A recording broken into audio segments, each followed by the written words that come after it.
Pada kesempatan kali ini, kami akan membahas sedikit tentang asal-usul berdirinya Candi Prambanan. Mohon disimak sampai selesai, supaya tidak salah paham dalam memahami pembahasan kali ini. Candi Prambanan atau Candi Roro Jonggrang merupakan kompleks percandian Hindu terbesar di Indonesia. Berdasarkan cerita rakyat yang beredar, konon Candi Prambanan dibangun oleh bangsa Jin di bawah kendali Bandung Bondowoso. Sebagai persyaratan untuk melamar Roro Jonggrang yang cantik jelita. Pada saat itu, Roro Jonggrang memberikan persyaratan untuk dibangunkan 1000 candi dalam waktu 1 malam. Sayang, pembangunan tersebut gagal karena siasat cerdik dari Roro Jonggrang. Mengetahui hal itu, Roro Jonggrang kemudian dikutuk oleh Bandung Bondowoso yang murka menjadi sebuah arca batu untuk melengkapi candi ke-1000. Seperti cerita rakyat pada umumnya, kisah ini hanyalah sebuah dongeng dari mulut ke mulut yang belum tentu kebenarannya. Pembangunan Candi Prambanan diceritakan dalam prasasti Siwagra. Candi Prambanan mulai dibangun oleh Rakai Pikatan sekitar tahun 850 Masehi sebagai tandingan atas kompleks percandian Buddha, Candi Borobudur dan Candi Sewu. Pembangunan candi ini menjadi tanda kembali berkuasanya Wangsa Sanjaya atas Jawa. Hal ini terkait persaingan wangsa kembar yang saling berbeda keyakinan, Wangsa Sanjaya penganut Hindu dan Wangsa Shailendra penganut Buddha.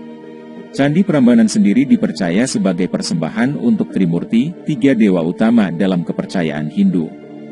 Berdasarkan prasasti Siwagra, kompleks Candi Prambanan sebenarnya bernama Siwagra yang bermakna rumah Siwa. Trimurti memang dimuliakan dalam kompleks candi ini, namun Siwa Mahadewa menempati ruang utama di Candi Siwa. Nama Prambanan merujuk pada nama desa tempat candi ini didirikan, diduga berasal dari perubahan nama dialek bahasa Jawa, dari istilah teologi Hindu para Brahman yang berarti Brahman Agung.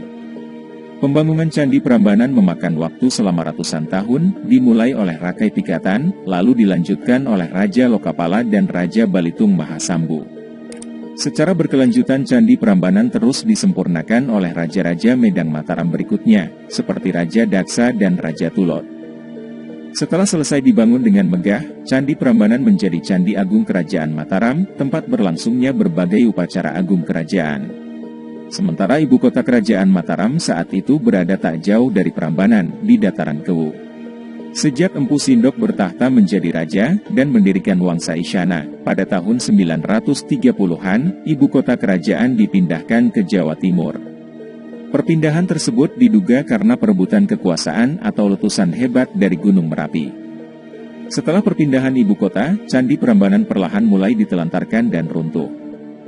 Gempa bumi yang terjadi pada abad ke-16 benar-benar telah meruntuhkan Candi Prambanan. Seiring dengan bergantinya waktu, banyak masyarakat dari luar yang mulai bermukim di sekitar bekas reruntuhan Candi Prambanan.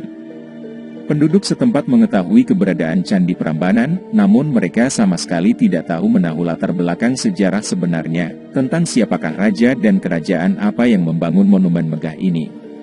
Sebagai hasil imajinasi, diilhami dari penemuan arca Durga di dalam kompleks Candi Prambanan, maka muncullah cerita legenda Roro Jonggrang dengan segala fantasinya. Ketika Britania Raya menguasai Jawa, C.A. Lons yang berkebangsaan Belanda pada tahun 1733 menghebohkan dunia, karena mengaku menemukan reruntuhan Candi Prambanan. Penggalian dan pemugaran mulai dilakukan sejak saat itu, di mana negara Indonesia belum terbentuk. Setelah merdeka, proses pemugaran terus dilanjutkan hingga dianggap selesai pada 1953, meskipun masih banyak candi yang runtuh. Proses pemugaran memakan waktu lebih dari 200 tahun, dan belum sepenuhnya selesai hingga kini. Hal ini dikarenakan Candi Prambanan sangatlah besar dan megah, sedangkan saat ditemukan kondisinya berupa runtuhan batu yang menggunung. Candi Prambanan ditetapkan sebagai situs warisan budaya UNESCO pada tahun 1991, dan selain itu, candi ini juga dinobatkan sebagai yang terindah di Asia Tenggara. Arsitektur Candi Prambanan ini tinggi dan ramping, mirip dengan percandian Hindu lainnya. Candi utama adalah Candi Siwa yang menjulang setinggi 47 meter di tengah kompleks gugusan candi lainnya yang lebih kecil. Sebagai salah satu yang termegah dan terindah di Asia Tenggara, Candi Prambanan menjadi ikon pariwisata Yogyakarta, yang mampu menarik kunjungan wisatawan mancanegara dari seluruh penjuru dunia. Itulah sedikit penjelasan tentang asal-usul Candi Prambanan yang selama ini sudah menjadi kontroversi di kalangan halayak umum. Semoga bisa bermanfaat.